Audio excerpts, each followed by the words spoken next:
할렐루야, 감사합니다. 존경하는 우리 점정욱 목사님께서 섬기시는 이 세교에 와서 그 하나님께서 인도 땅에서 행하시는 일을 나눌 수 있는 특권을 허락해 주신 것에 대해서 하나님께 감사드리고 또 우리 성도 여러분들께 또한 감사드립니다. 오늘 읽은 말씀처럼 시편 30편 8절에 내가 너의 길을 가르쳐 보이고 너를 주목하여 훈계하리로다 하신 이 말씀은 선교의 주님이, 선교의 주인이 하나님이신 것을 우리들에게 가르쳐주고 있습니다. 우리가 우리의 뜻대로 우리가 구상해서 선교하는 것이 아니고 하나님께서 우리보다 더 잃어버린 영혼들에 대한 애타는 마음이 있으시고 그래서 우리를 선택하셔서 우리와 함께 동역하시기를 원했기 때문에 우리가 그 부르심에 순종하고 또 하나님께서 한 걸음 한 걸음 인도하시는 그 길을 걷게 되는 것입니다.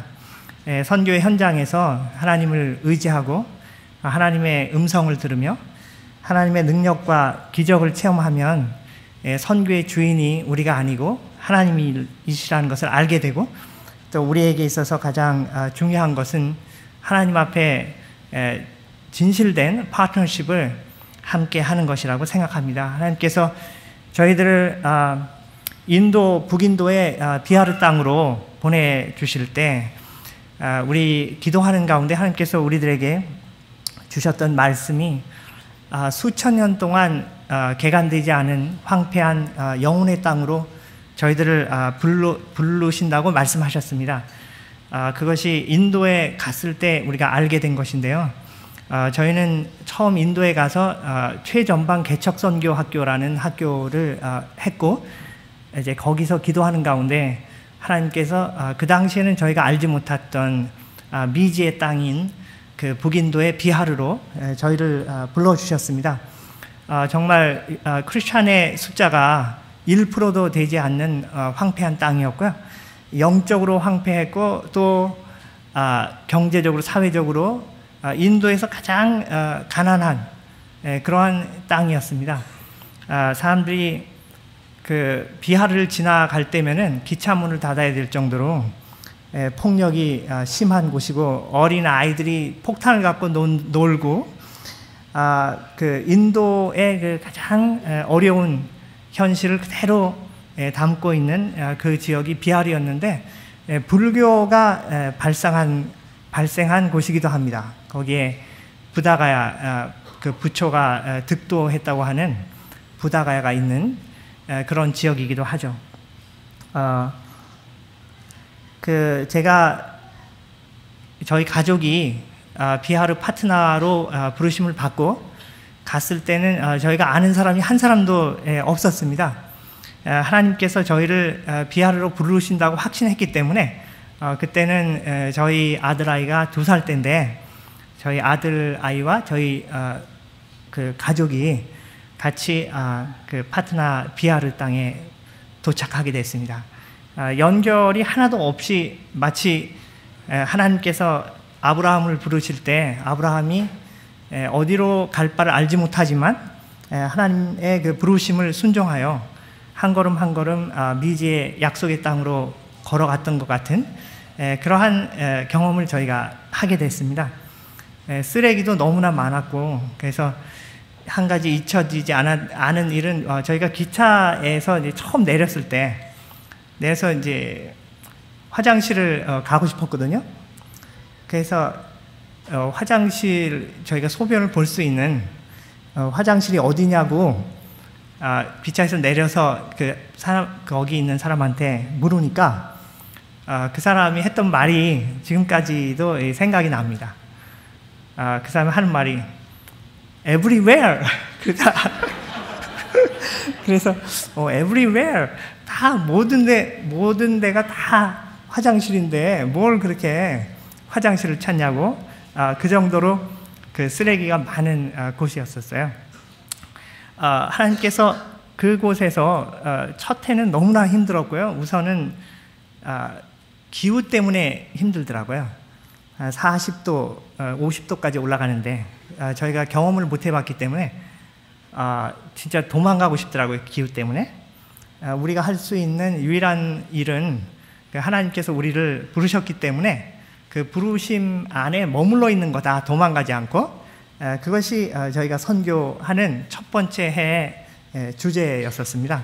하나님 앞에 기도하면서 하나님께서 세 가지 열린 문이 있다고 말씀하셔가지고 그 열린 문으로 이제 우리가 들어가게 됐는데 그 열린 문은 세 가지 문인데요.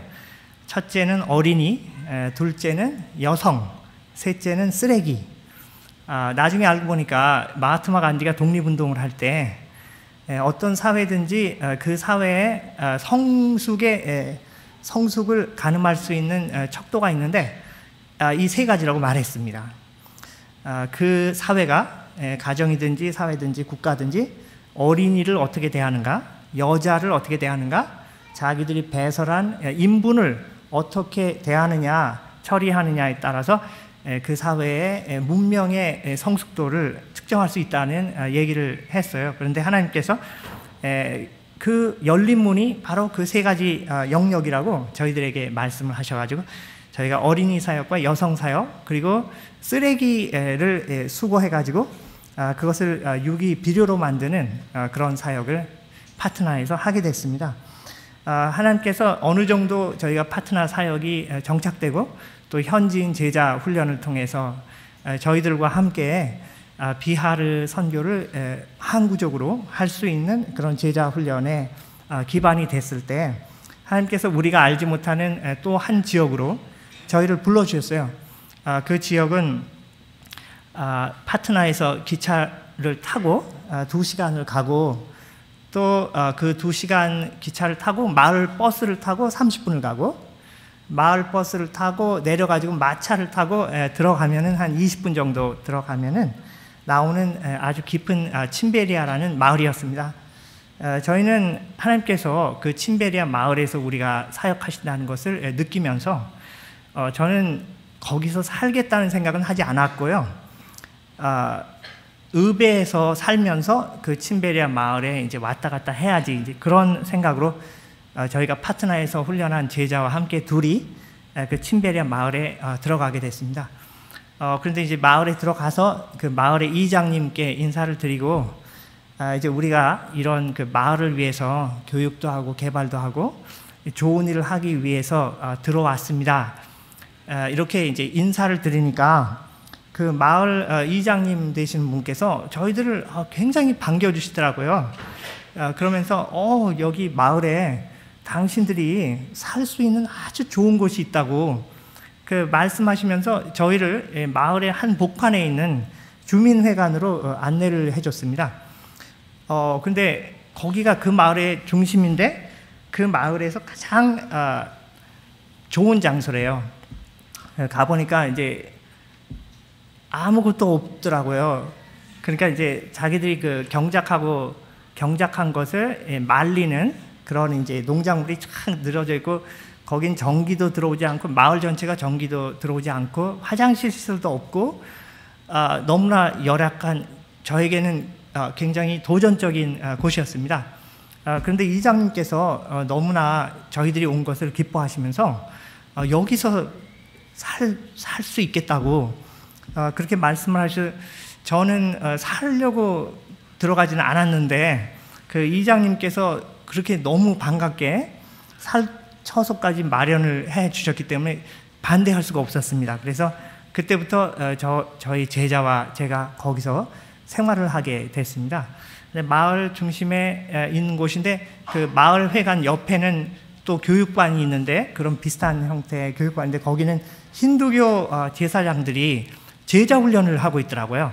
그래서 제가 그때 힌두교도 제사장들이 제자 훈련을 하는구나 하는 것을 알게 됐는데 밤 늦게까지 자기들의 음악을 가르치고 또 자기들 나름대로의 그것을 방식을 전수하는 그것을 하고 있는 것을 보고 저희는 들어간 첫날부터 하나님 앞에 하루에 3번씩 예배드리고 그 마을이 축복된 마을이 될 수 있도록 기도하고 그 마을의 어려움들을 우리가 끌어안고 함께 그 사람들 가운데서 살아가는 성육신 선교를 하게 해달라고 하나님 앞에 기도했습니다. 그러니까 첫날부터 저희는 그 교회를 한 거죠. 그러니까 교회라는 것이 건물이 아니고 건물은 주민회관이었지만 그러나 하나님의 임재가 그 가운데 함께 있고 또 하나님의 임재와 다스리심을 선포하면서 하나님께서 예배드린 이곳에 그리고 중심이 되어 있는 이 마을의 한복판에 하나님의 임재가 임하기를 원합니다.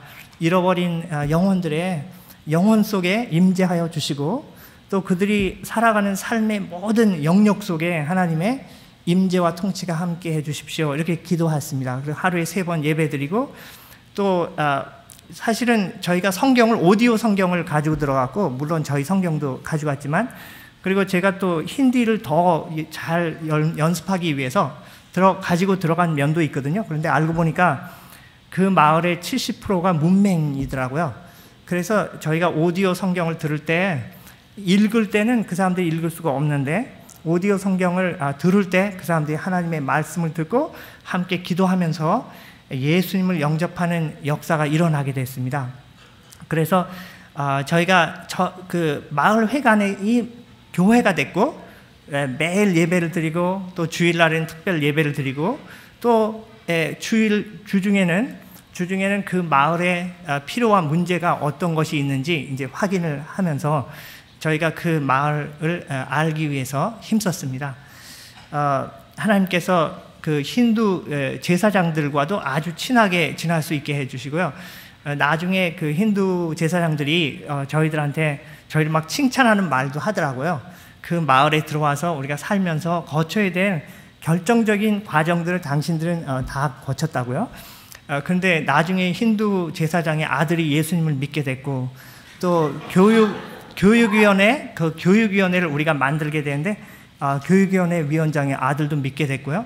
그래서 교회가 이렇게 저절로 이렇게 번식을 하게 되면서 마을 회관이 앉을 자리가 없을 정도로 사람들이 모여서 하나님 앞에 예배드리고 또 동시에 그 마을의 문제를 함께 끌어안고 노력하는 그러한 그 지역 사회가 되게 됐습니다. 처음에 저희가 문맹률을 조사했을 때 한 70%였는데 문맹 퇴치 운동을 하면서 한 2개월 정도 되니까 한 200명 정도 모이고 그 다음에 한 4개월 정도 되니까 한 400명 모이고 한 6개월 되니까 한 600명 정도 모이더라고요. 그러면서 이제 우리는 마을 회관 베란다에서도 하고 마당에서도 하고 나무 밑에서도 하고 그래서 학교를 한 10개 정도를 이렇게 운영을 하면서 했는데 그것이 정말 마치 마을 한복판에 자석을 꽂아놓은 것 같이 영향력이 굉장히 컸습니다. 또 그 가운데서 하나님의 말씀을 듣고 어린아이들이 집에 돌아가서 영향을 미치게 되니까 학부모님들을 대상으로 저희가 여성 자조그룹이라는 것을 했는데요. 옛날에는 그 마을 은행에서 융자도 안 내줬어요. 그런데 이 사람들이 신용도가 점점 높아지고 융자를 해둔 것을 빨리빨리 갚게 되니까 이제는 그 다음에는 융자에게 10배를 해서 주고요. 그런 자조 운동이 굉장히 활발하게 일어나게 됐습니다. 영적으로 또 지식적으로 경제적으로 교회 개척과 함께 한 마을이 총체적으로 변화되는 모습을 제가 보게 되면서 어느 날 저희 그 사역자가 저한테 달려와가지고 하는 말이 선교사님 우리 마을이 시험 문제에 났대요. 공무원 시험 문제. 그래서 무슨 문제가 났느냐 그랬더니 한국 사람이 들어와서 모범적인 사회 개발을 하고 있는 지역의 이름은 그렇게 해가지고 뭐 1 베구사라이, 뭐 1 럭키사라이, 뭐 3 데라둔, 4 침베리아인데 정답은 침베리아예요. 그래서 그만큼 저희가 그 사회에 알려지게 되고 또 인근 마을에서도 교회 개척에 대해서 반대하지 않게 됐고요. 사실은 인도는 힌두교하고 공산당이 굉장히 강합니다. 그래서 어떤 때는 극우 힌두교가 저희들을 핍박할 때가 있고 어떤 때는 공산당이 핍박을 할 때가 있는데 공산당에 속했던 사람들이 저희들의 그 사역 안으로 교회로 많이 나오게 되는 역사가 생기면서 공산당이 저 교회 나가면은 다리를 다 잘라버리다고 선언했고, 또 우리가 모이는 모임에 와서 다 뒤집어 엎고 그런 테러도 있었는데, 하나님께서 우리들에게 용기를 주시고, 그래서 그 현지에서 예수님을 믿고 사역자가 된 그 형제가, 수닐 암베카라는 형제는 자기가 다리를 잘라도 자기는 교회에 나가겠다, 이런 모습을 보여주면서 공산당 중에서 사람들이 많이 회심하는 역사가 있게 됐습니다.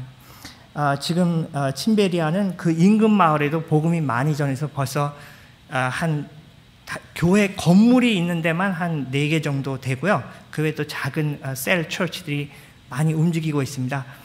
그러면서 제가 저희 후임에게 친베리아 사역을 이양을 해주고 저는 2번째 개척을 하게 됐습니다.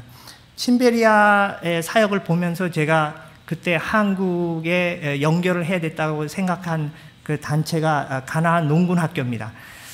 저도 이제 어린 시절부터 한국의 어려운 상황을 봐왔고요. 그 한국의 빈곤이 복음을 받은 우리 민족이 복음에 반응하면서 우리가 살고 있는 삶의 모든 영역과 문화를 그 하나님의 통치 아래 주고자 하는 그 우리의 마음이 하나님 앞에 드려졌을 때, 우리가 지금은 우리가 보기엔 부족하지만은, 여전히 부족한 것은 많지만, 지금 열방 가운데서 우리 민족이 축복의 도구가 되고 있습니다. 그래서 많은 나라의 선교사를 파송하게 됐고, 또 정치적으로, 경제적으로, 사회적으로 열방을 섬기는 이러한 그 섬김의 리더십을 발휘하는 국가가 됐잖아요. 그래서 저는 그 과정을 고스란히 겪은 세대이기 때문에 제가 한국에 나와서 가나안 농군학교를 좀 방문해야 되겠다 이렇게 생각했습니다. 저도 대학 시절에 가나안 농군학교 훈련을 받았고요. 김용기 장로님, 김범일 장로님에게 영향을 많이 받았기 때문에 선교하는 과정에서 이게 꼭 필요하다라는 느낌을 갖게 된 거죠. 그래서 원주의 가나안 농군학교를 방문해서 김범일 장로님을 뵙고 저희 그 비하르, 특별히 친베리아에서 일어나고 있는 사역을 소개하게 됐습니다. 장로님께서 그 얘기를 듣더니 굉장히 관심을 가지시더라고요. 제가 생각했던 것 이상으로 장로님께서 관심을 보여주시면서 비하르에 꼭 오시겠다고 말씀하셨어요. 그 첫 번째 만남에서. 그래서 김범일 장로님 초청했습니다. 초청을 해서 이제 친베리아 마을에 오셔서 친베리아에서 일어나고 있는 일들을 보시더니 그 김범일 장로님께서 하신 말씀이 여기서 가나안 운동을 하면은 되겠다고 말씀하시더라고요. 그 이유가 뭐냐면은 친베리아를 보니까 한국의 40년 전을 보는 것 같대요. 근데 한국에서 가나안 농군 운동을 일으키고 가나안 농군 운동이 한국의 새마을 운동으로 이렇게 발전을 하면서 지금에까지 이르게 됐는데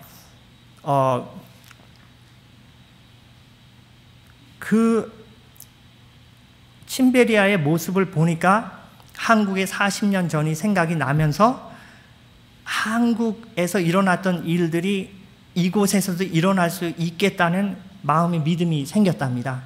그래서 장로님께서 그 믿음을 저희들에게 나누시면서, 그러면 우리가 그때부터 같이 가나안 농군학교와 함께 협력을 하도록 하자, 이제 이렇게 됐죠. 그리고 장로님 돌아가셨어요. 그러고 나서 제가 한국을 다시 방문할 기회가 있어서 장로님을 뵙고 대화를 나눌 때 장로님께서 이런 말씀을 하시더라고요. 당신께서 인도의 대통령을 만나고 싶다는 거예요. 그래서 인도 대통령을 만날 수 있게 저보고 좀 자리를 마련해 달라는 거예요.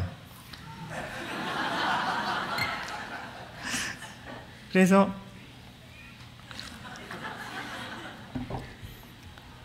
이제 저로서는 굉장히 도전적이었습니다. 장로님께서 우리 인도 대통령을 만나시기 원하시는데 저보고 가서 잘 계획해서 자리를 마련하라고 이제 그렇게 말씀을 하셨기 때문에 제가 인도에 돌아와가지고 어떻게 하면은 김범일 장로님이 그 당시 대통령이 압둘 칼람 대통령인데요.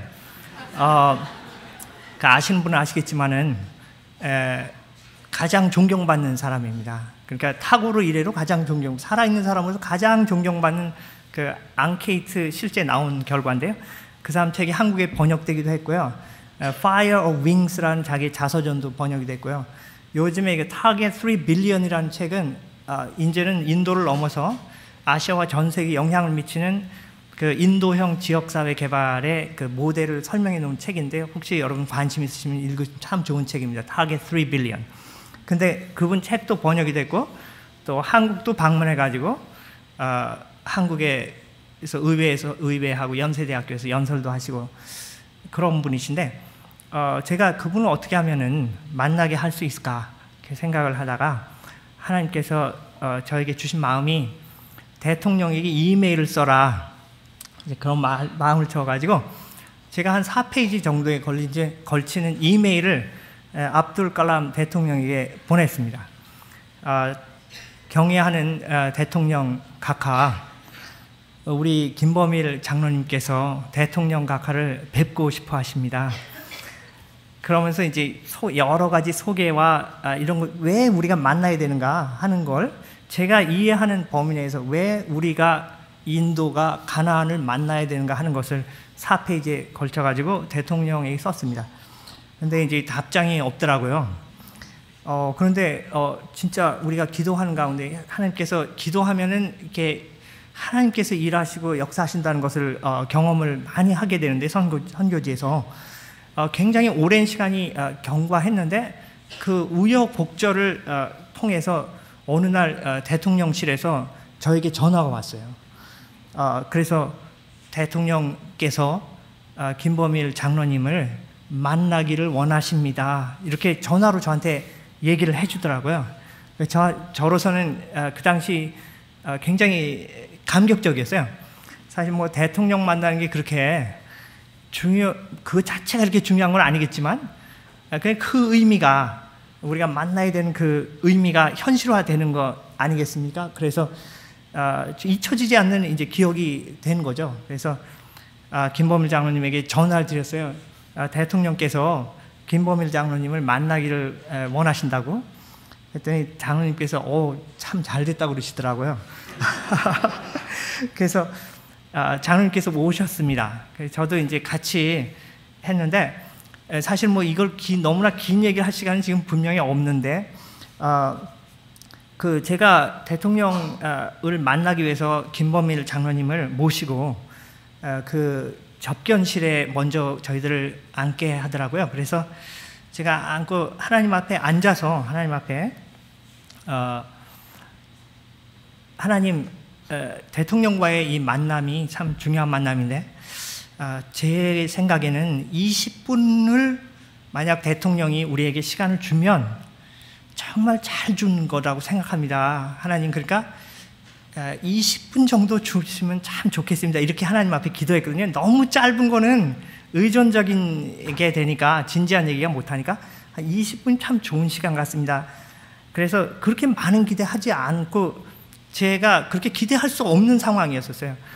그런데 이제 대통령께서 부르셔서 그 방에 들어갔는데 그 압둘 칼람 그 대통령이 참 키도 작고 이제 그 대통령이 되기 전에 수상 과학자문도 하고 그 인도 핵 기술을 개발한 핵 팀장입니다. 그러니까 아주 과학자죠.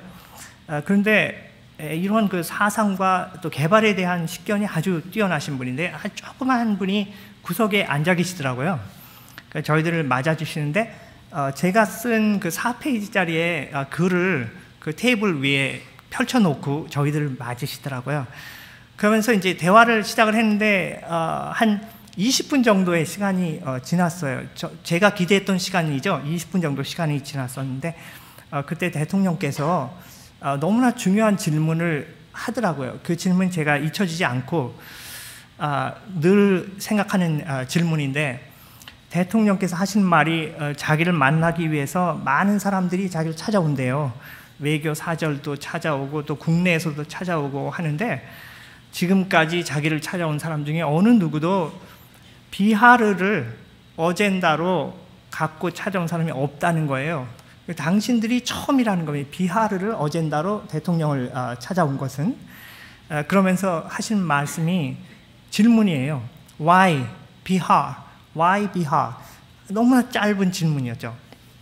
그때 제 옆에 앉아있던 김범일 장로님께서 어떤 답을 하시는가 하면은 어둠이 있는 곳에 빛이 필요하고 환자가 있는 곳에 의사가 필요합니다.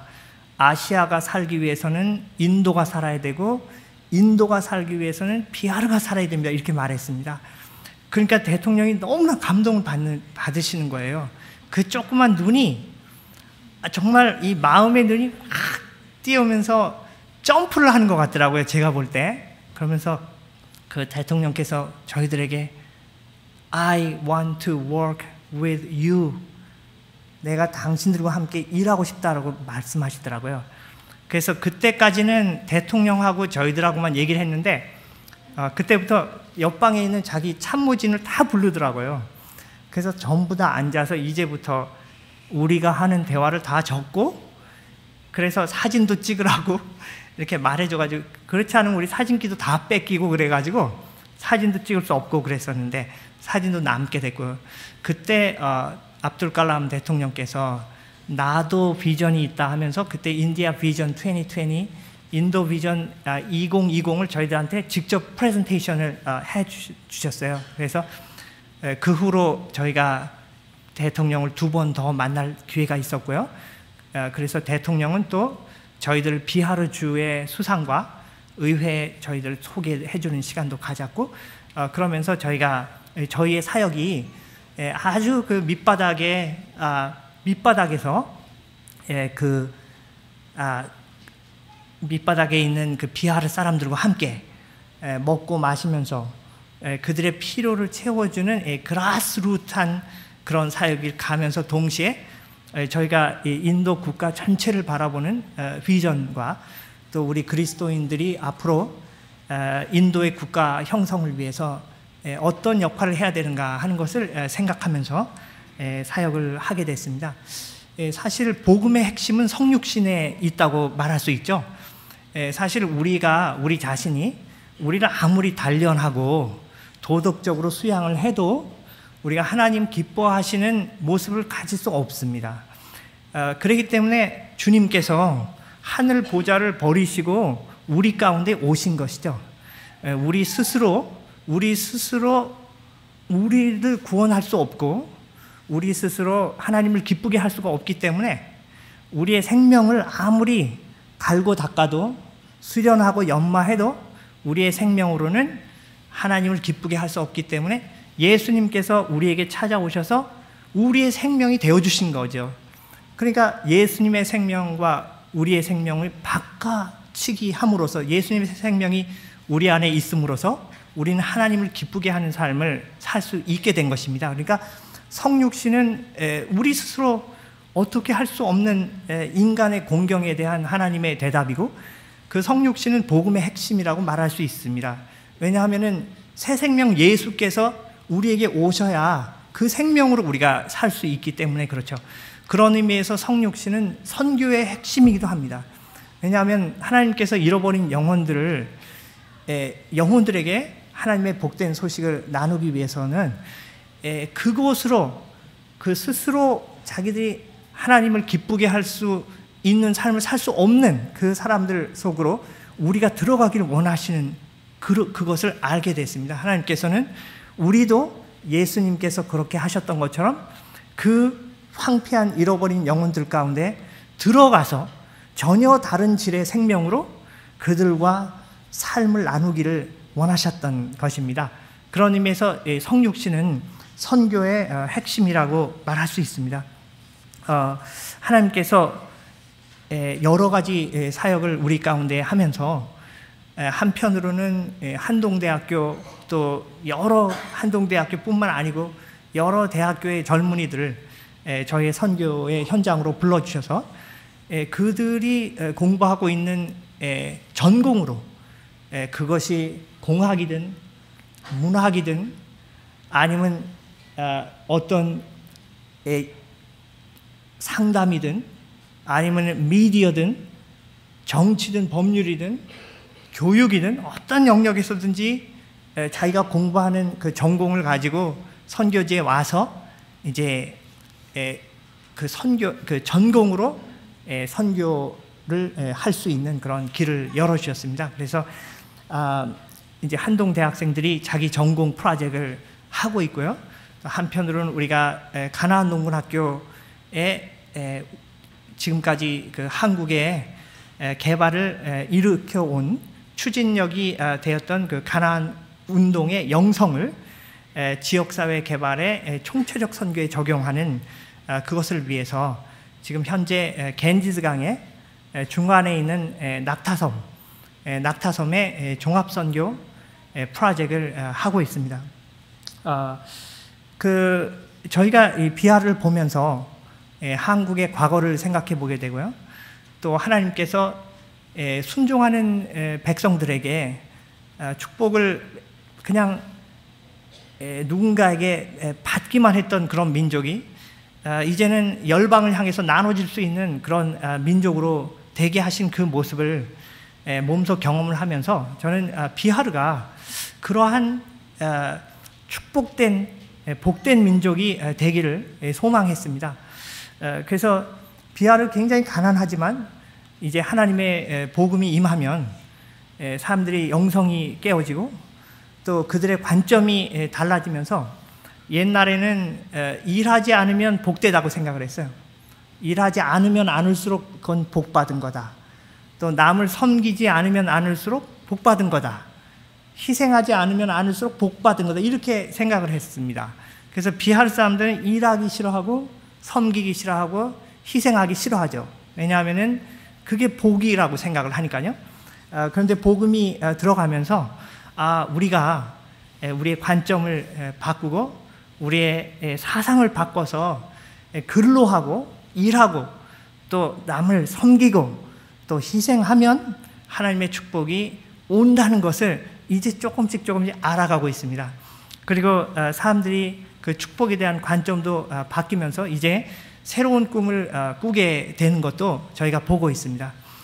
저희 사역제는 지금 한 10개 정도의 작은 교회들이 개척되어 있고요. 그 가운데서 지역사회 한복판에서 교회가 중심이 돼서 총체적 선교 운동을 진행을 하고 있습니다. 또 하나님께서 그 어린 고아들, 그 다음에 에이즈로 고통을 당하는 그러한 어린이들을 섬길 수 있는 또 고아원 사역도 허락을 해주시고 그러면서 참 요즘에 한 가지 하나님 앞에 가장 가슴 벅차게 갖고 있는 꿈이라고 할까요? 그것은 하나님 우리가 2006년부터 하나님 비하르는 선교지인데 계속 우리가 받기만 하는 그런 선교지가 되지 말게 하시고 우리가 이제는 선교국이 될 수 있게 해달라고요. 그래서 우리 비하르도 이제는 열방을 섬기고 복음을 전하는 그러한 곳이 되게 해달라고 하나님 앞에 기도했습니다. 그런데 참 그 여러 가지 재미있는 그 하나님의 인도하심을 이제 경험을 하는데요. 그 중에 한 가지 제가 좀 지금 나누고 싶은 것은 대학생들이 와가지고 그 현지 사람들이 그 자립할 수 있도록 하면서 이제 교육을 하는 프로그램이 있었습니다. 그 교육을 할 때 현지인들에게 어떻게 하면은 당신들이 이 빈곤을 벗어나서 자기들이 자립할 수가 있겠습니까? 하고 이제 워크숍을 했습니다. 근데 거기서 이제 알게 된 것이 뭐냐면은 비하르 사람들은 굉장히 가난하거든요. 그런데 우리 한국 사람들 가난할 때 미숫가루를 먹었죠. 미숫가루를 먹었는데 비하르에 그런 우리 한국의 미숫가루 같은 이제 미숫가루는 아닌데 아주 영양콩을 이용해 가지고 대대로 자기들의 영양 문제를 해결하는 그런 음식이 있더라고요. 식품이. 그래서 자기들이 그것을 잘 개발을 하면은 우리가 자립할 수 있겠다고 그렇게 답이 나왔어요. 제가 이제 그걸 들으면서 정말 그럴 수 있겠구나 하는 마음의 확신이 들더라고요. 근데 이제 비하르는 이제 가장 가난하잖아요. 가난한 곳인데 우리가 어떻게 하면은 우리의 빈곤을 극복할 수가 있을까? 근데 거기서 하나님께서 우리에게 그 깨닫게 해주신 것이 뭐냐면은 우리가 남을 축복하면은 하나님이 우리를 더 축복해 주잖아요, 그죠? 제가 저희 선배 중에 한 분이 기도를 참 많이 깊이 하시면서 그 하나님의 음성을 듣고 격려해 주시는 은사가 있는 분이 있는데 제가 한번 누가 물어봤대요, 그분한테. 어떻게 그렇게 좋은 격려의 은사가 생기게 됐냐고 그렇게 말했더니 자기는 원래는 그렇지 않았는데 언제부턴가 계속 자기 앞에 있는 사람들 축복하기 시작했대요. 축복하고 또 하나님께서 주신 좋은 생각들을 그 사람을 위해서 나누고 그런 사역을 했더니 하나님께서 그걸 더 잘할 수 있기 위해서 자기에게 영적으로 굉장히 예민한 영적 감성을 주셨다고. 그래서 그분하고 같이 기도하면은 하나님께서 어떤 말로 격려를 해야 될지 생각도 주시고 그런 은사를 받았다고 그런 말을 제가 들었습니다. 그런데 빈곤의 문제를 해결하기 위해서는 가장 결정적인 단서를 제가 찾게 됐는데요. 자기를 도울 수 있는 가장 최선의 방법은 남을 돕는 겁니다. 그러니까 남을 도우면은 하나님께서 더 잘 돕기 위해서 나를 축복해 주신다는 것이죠. 그러니까 우리 민족도 선교에 대한 비전을 갖고 80년 세계 복음화 운동 그때부터 우리가 10만 선교사 양성을 위해서 헌신하고 거기서 선교사 헌신이 안 되면 아무 의미가 없다고 우리가 선언을 했거든요. 그래서 다른 나라들은 미사일을 갖고 전쟁하기 위해서 사람들을 파견하지만은 우리는 선교, 하나님의 피 묻은 예수 그리스도의 복음을 전하고 그들의 전인적 총체적 필요를 섬기는 선교를 위해서 우리가 열방으로 나가고 싶다, 이렇게 하는 거 아닙니까? 그러니까 어떤 사람이 그렇게 말했죠. missile, not missile, but mission. 미사일이 아니라 미션을 갖고 우리는 나가는 거죠.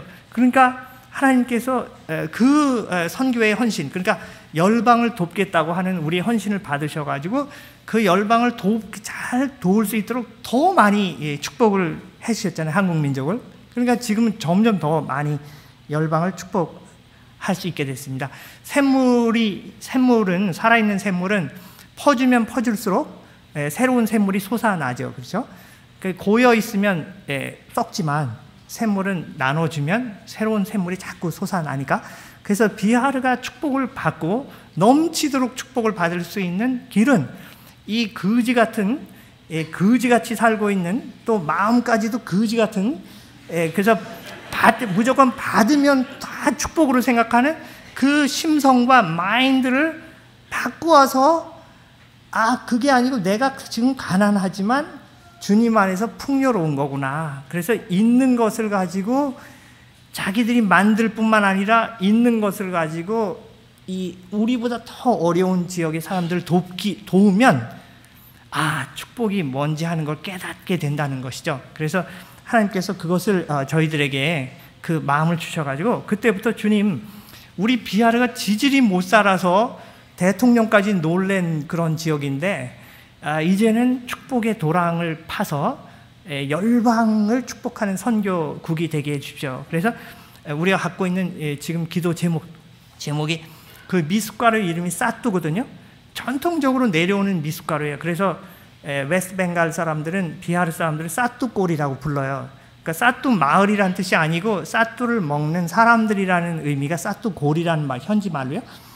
그 정도로 이제 사뚜를 먹고 사는 그런 백성인데, 그것을 현대화시켜가지고 음식을 못 먹는 사람들에게 우리가 보내는 운동을 하자. 비하르, 가장 인도에서 가난한 지역에서 세계에서 가장 가난한 아프리카, 그리고 요즘에 그 전쟁으로, 내전으로 해서 피난민이 많이 생긴 시리아, 그런 지역으로 우리 비하르에서 만들어가지고 보내자 하는 그 프로젝트를 우리가 시작하게 됐습니다.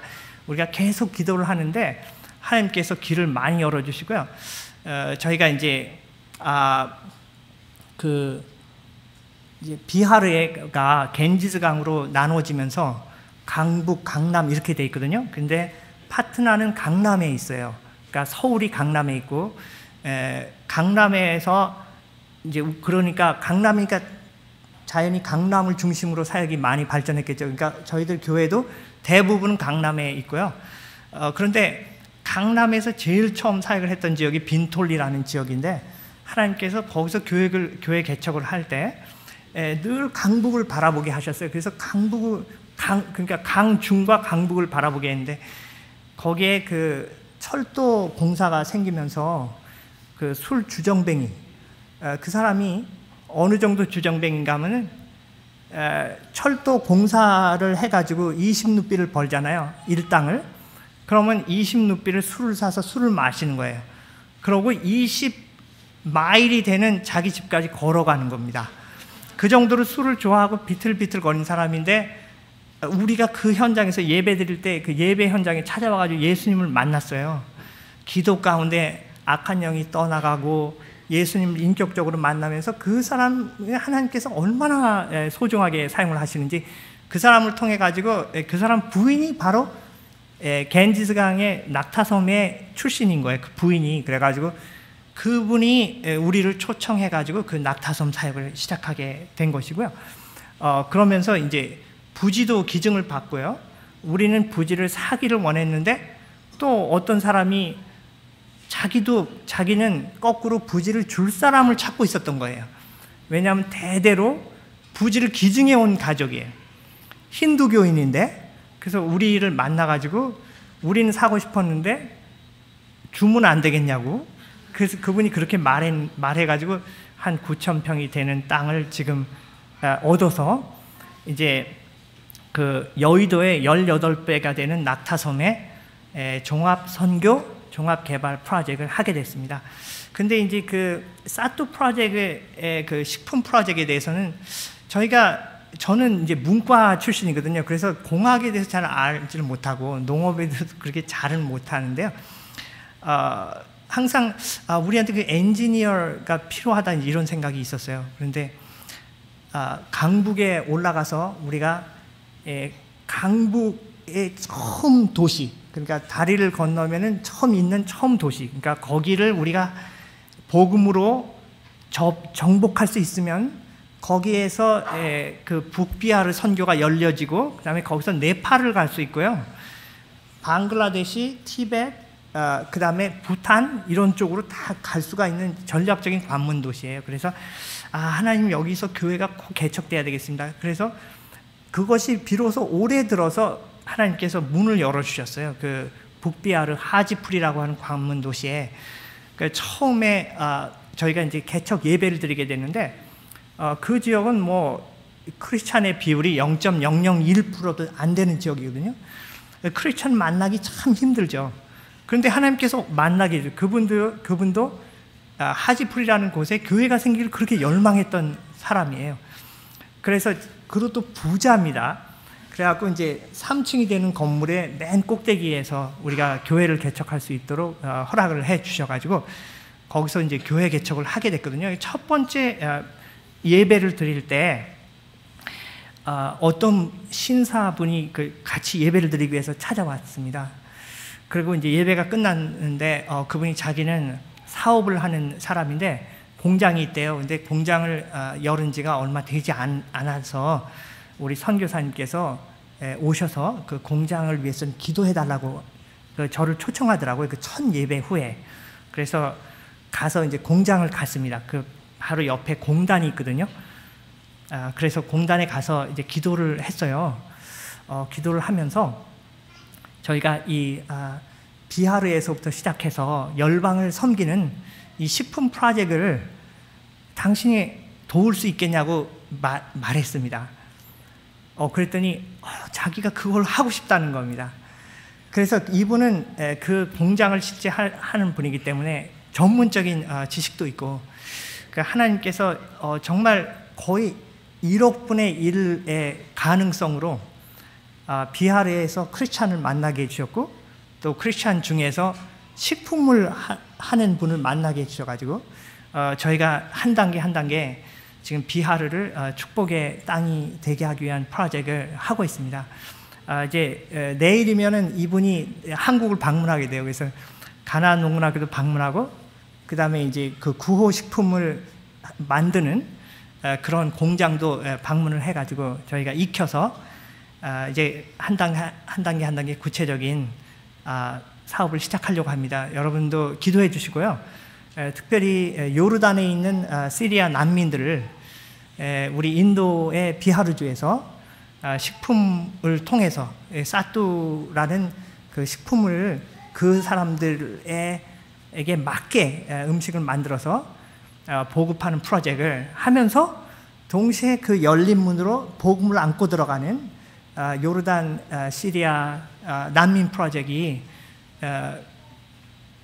시작되고 또 정착될 수 있도록 기도해 주시기를 부탁드리겠습니다. 짧은 시간에 제가 좀 두서없이 말씀을 드린 것 같아서 참 죄송한 마음이 드는데요. 진짜 저는 이번에 전병욱 목사님을 뵙고 굉장히 은혜를 많이 받았어요. 사실은 제가 이제 이미 시간이 많이 지나갔는데 한 말씀만 드리겠습니다. 저는 우리 후배 집에 지금 머물고 있거든요. 근데 첫날 새벽 기도를 왔는데 전병욱 목사님께서 여기 설교를 하셨잖아요. 저는 그때 그분이 전병욱 목사님인지 몰랐습니다.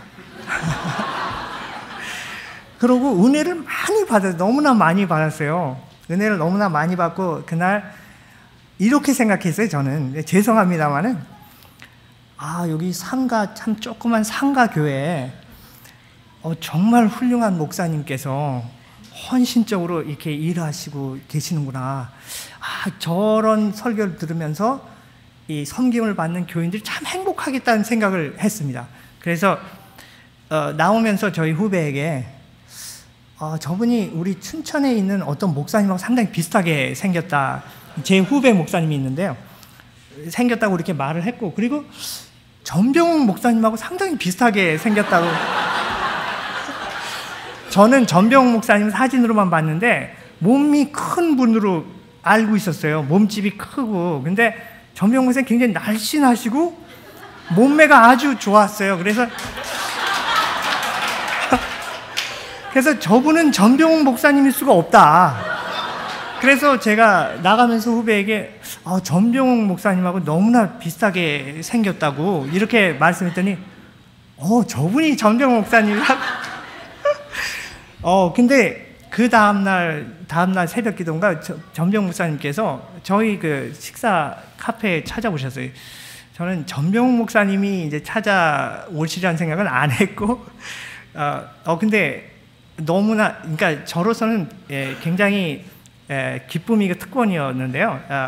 목사님께서 아주 편안하게 서스름 없이 교제해 주시고 또 많은 말씀을 나눠주시고, 무엇보다 중요했던 것은 식사를 같이 하자고 이렇게 초대를 해주셔서 또 좋은 식사 교제도 나누게 되면서, 사실은 전병욱 목사님이라는 분을 알기 전에 이제 첫날은 아니라고 생각하고 여기 참석했지만 첫날부터 굉장히 도전을 많이 받았습니다. 제가 도전 많이 받고 유익받고, 내가 내 삶과 사역에 그런 걸 좀 적용했으면 좋겠다는 생각이 참 많이 들었고요. 또 그런 교제를 통해서 더욱더 그렇게 유익을 얻는 시간을 가졌습니다. 그래서 이렇게 우리를 만나게 해주시고 홍대 새교회와 함께 이렇게 만나게 해주셨으니까 또 정말 하나님의 뜻이 계시면은 여러분도 저희 인도 비하를 방문해 주시고 앞으로 홍대 새교회와 함께 손을 잡고 그 하나님의 부르신 열방을 축복하는 이 축복의 사역을 함께 해보고 싶습니다. 감사합니다.